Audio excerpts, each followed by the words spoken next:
नमस्कार। आकाशवाणी से प्रस्तुत है समाचार प्रभात।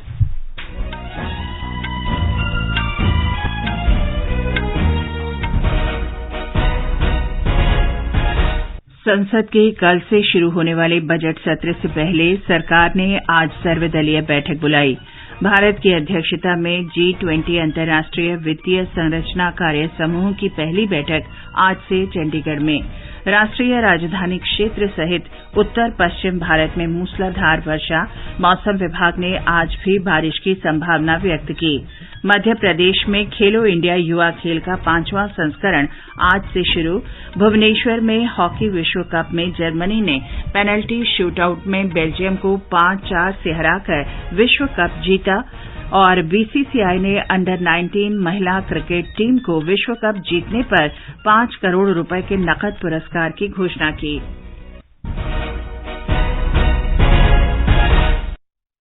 समाचार प्रभात के साथ मैं चंद्रिका जोशी। संसद के कल से शुरू होने वाले बजट सत्र से पहले सरकार ने आज सर्वदलीय बैठक बुलाई है। ये बैठक दोपहर 12 बजे संसद भवन परिसर में होगी। संसदीय कार्य मंत्री प्रहलाद जोशी, केंद्रीय मंत्री और संसद के दोनों सदनों का प्रतिनिधित्व करने वाले राजनीतिक दलों के नेता इसमें भाग लेंगे।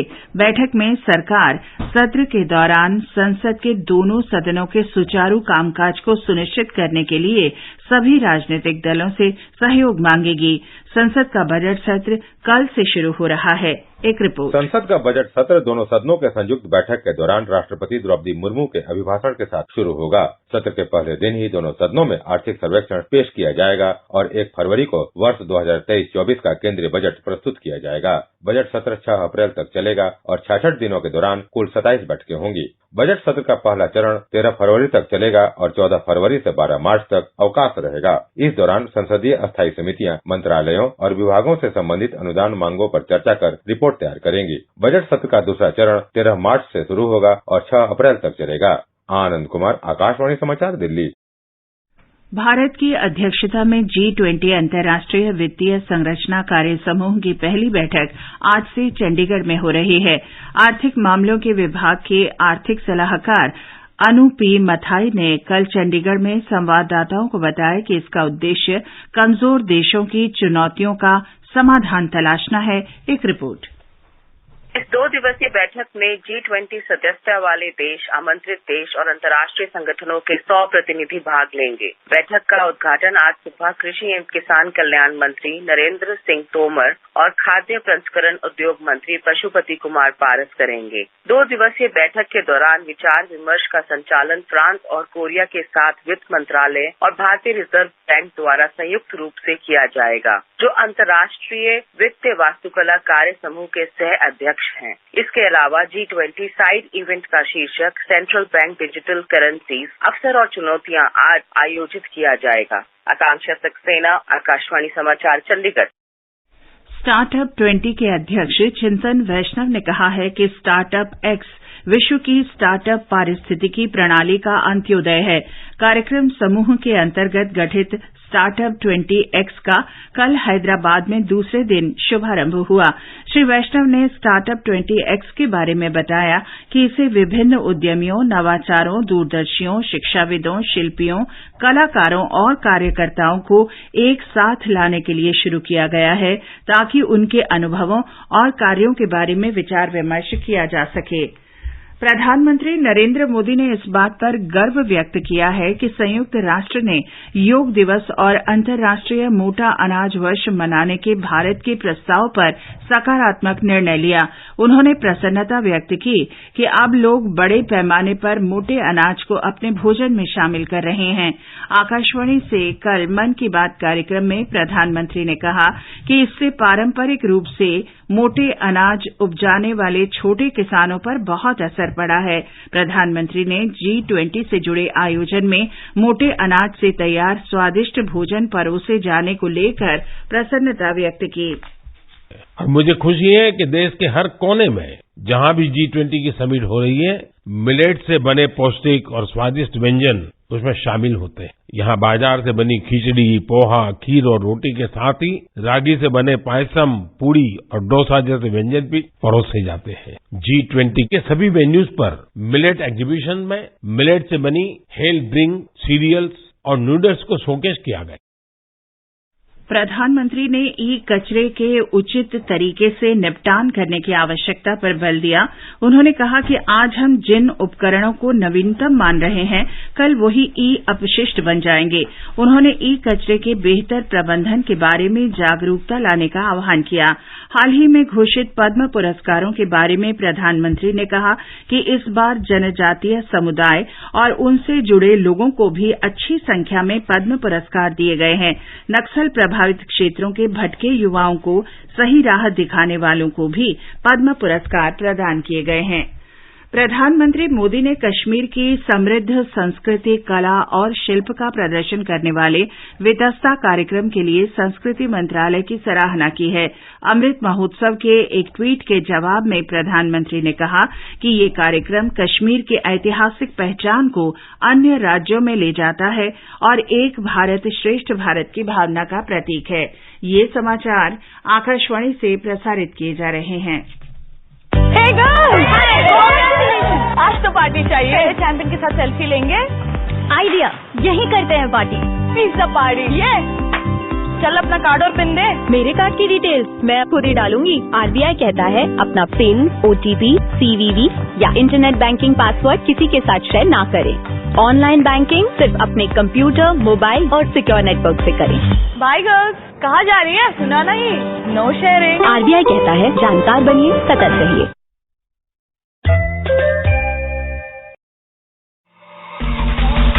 आकाशवाणी पर बजट 2023 आपके साथ साथ बाजार के कई क्षेत्रों, उद्योगों और देश के लिए क्या है महत्वपूर्ण और क्या होगी सुर्खियां। केंद्रीय बजट पर होगा विस्तार से विश्लेषण दिन भर आकाशवाणी समाचार के साथ, विशेषज्ञों की राय, विशेष बजट बुलेटिन, बजट पर लोगों की प्रतिक्रिया और होंगे विशेष साक्षात्कार। बजट से जुड़ी हर जानकारी लाएंगे आप तक 1 फरवरी बुधवार को सुबह 10:10 से रात 10 बजे तक ऑल इंडिया रेडियो के FM गोल्ड चैनल 100.1 मेगाहर्ट्ज और अन्य मीटरों पर। ये कार्यक्रम आप हमारे mobile app news on AIR और YouTube channel news on AIR official पर भी सुन सकते हैं। समाचार प्रभात में आपका फिर स्वागत है। खेलो इंडिया युवा खेल 2022 का 5वां संस्करण आज से मध्य प्रदेश में शुरू हो रहा है। युवा कार्यक्रम और खेल मंत्री अनुराग सिंह ठाकुर और मध्य प्रदेश के मुख्यमंत्री शिवराज सिंह चौहान खेलों के इस महाकुंभ का भोपाल में शाम 7 बजे उद्घाटन करेंगे। केंद्रीय खेल राज्य मंत्री निशित प्रामाणिक और अन्य गणमान्य व्यक्ति इस समारोह में उपस्थित रहेंगे। ब्यौरा हमारे संवाददाता से।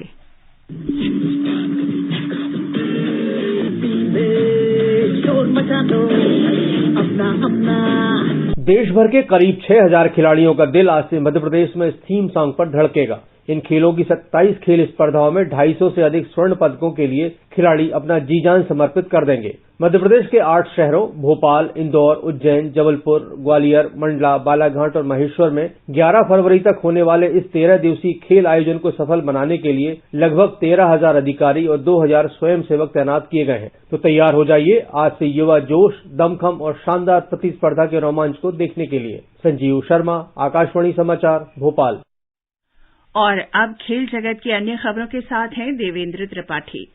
भारत ने 3 T20 क्रिकेट मैचों की श्रृंखला के दूसरे मैच में न्यूजीलैंड को 6 विकेट से हरा दिया। न्यूजीलैंड के 100 रनों के जवाब में भारत ने 1 गेंद शेष रहते 4 विकेट पर 101 रन बनाए। तीसरा और अंतिम मैच बुधवार को अहमदाबाद में खेला जाएगा। भारत की महिला अंडर 19 क्रिकेट टीम ने T20 विश्व कप का खिताब जीत लिया है। दक्षिण अफ्रीका में फाइनल में भारत ने इंग्लैंड को 7 विकेट से पराजित किया। 69 रन के लक्ष्य के जवाब में भारत ने 14 ओवर में 3 विकेट खोकर ये जीत दर्ज की। प्रधानमंत्री नरेंद्र मोदी ने विश्व कप जीतने पर भारतीय महिला क्रिकेट टीम को बधाई दी है। बीसीसीआई ने अंडर 19 महिला क्रिकेट टीम को विश्व कप जीतने पर 5 करोड़ रुपए के नकद पुरस्कार की घोषणा की है। और जर्मनी ने 15वें हॉकी विश्व कप का खिताब अपने नाम किया। ओडिशा में फाइनल में जर्मनी ने मौजूदा चैंपियन बेल्जियम को पेनल्टी शूटआउट में 5-4 से पराजित किया। निर्धारित समय तक दोनों टीमें 3-3 की बराबरी पर थीं।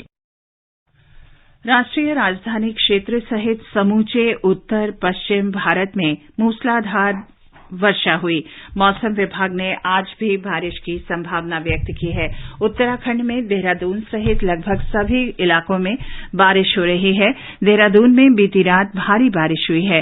राज्य के ऊंचाई वाले क्षेत्रों में बर्फबारी और निचले इलाकों में बारिश होने के कारण सर्दी एक बार फिर से बढ़ गई है। एक रिपोर्ट।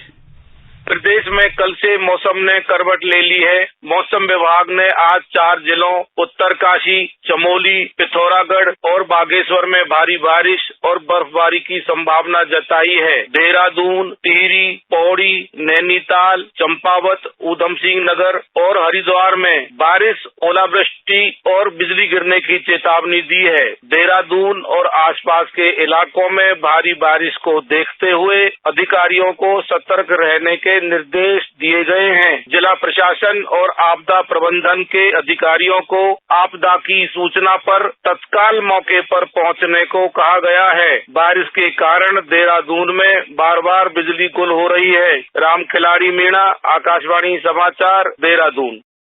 इस बीच उत्तराखंड के केदारनाथ धाम में आज बड़े सवेरे से हिमपात हो रहा है। केदारनाथ में भारी हिमपात के चलते लगभग 3 फीट बर्फबारी हो चुकी है। इधर राजधानी दिल्ली में बारिश होने से सर्दी बढ़ गई है। दिल्ली में कल से लगातार हल्की से मध्यम बारिश हो रही है। आकाशवाणी से विशेष बातचीत में उत्तर रेलवे के मुख्य जनसंपर्क अधिकारी आरके राणा ने बताया कि 13 रेलगाड़ियां देरी से चल रही हैं। राष्ट्र आज राष्ट्रपिता महात्मा गांधी को उनकी 75वीं पुण्यतिथि पर श्रद्धांजलि अर्पित कर रहा है। इस दिन को शहीद दिवस के रूप में भी मनाया जाता है। 1948 में आज ही के दिन महात्मा गांधी की हत्या हुई थी। नई दिल्ली में राजघाट पर सर्वधर्म प्रार्थना सभा का आयोजन किया जा रहा है।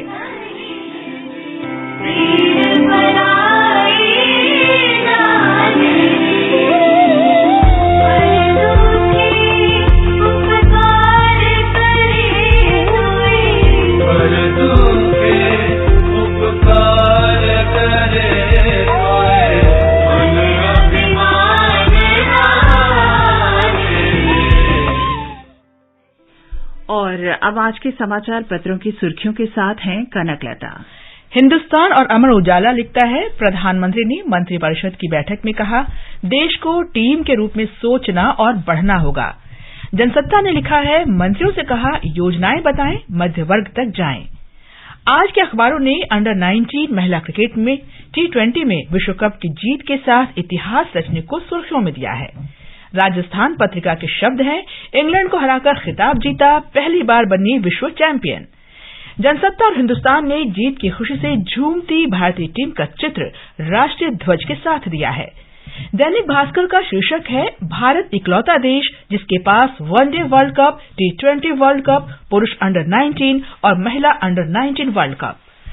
राष्ट्रीय सहारा ने नई दिल्ली के अमृत उद्यान में राष्ट्रपति द्रौपदी मुर्मू के चित्र के नीचे लिखा है, मंगलवार से लोग इसे देख सकेंगे। अमर उजाला की खबर है, बजट सत्र से पहले आज सर्वदलीय बैठक। राष्ट्रीय सहारा ने लिखा है, बजट सत्र पर सरकार को कई मुद्दों पर घेरेगा विपक्ष।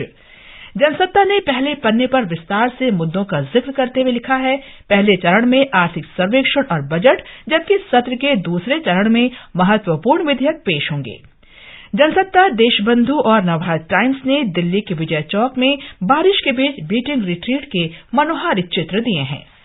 उत्तर भारत में फिर लौटी ठंड, दिल्ली NCR में आज भी बारिश का अनुमान, लिखता है अमर उजाला। और देशबंधु ने बॉक्स में लिखा है, उत्तर पश्चिम भारत में चल सकती है तेज हवाएं। और अंत में मुख्य समाचार एक बार फिर। संसद के कल से शुरू होने वाले बजट सत्र से पहले सरकार ने आज सर्वदलीय बैठक बुलाई। भारत की अध्यक्षता में G20 अंतर्राष्ट्रीय वित्तीय संरचना कार्य समूह की पहली बैठक आज से चंडीगढ़ में। राष्ट्रीय राजधानी क्षेत्र सहित उत्तर पश्चिम भारत में मूसलाधार वर्षा, मौसम विभाग ने आज भी बारिश की संभावना व्यक्त की। मध्य प्रदेश में खेलो इंडिया युवा खेल का 5वां संस्करण आज से शुरू।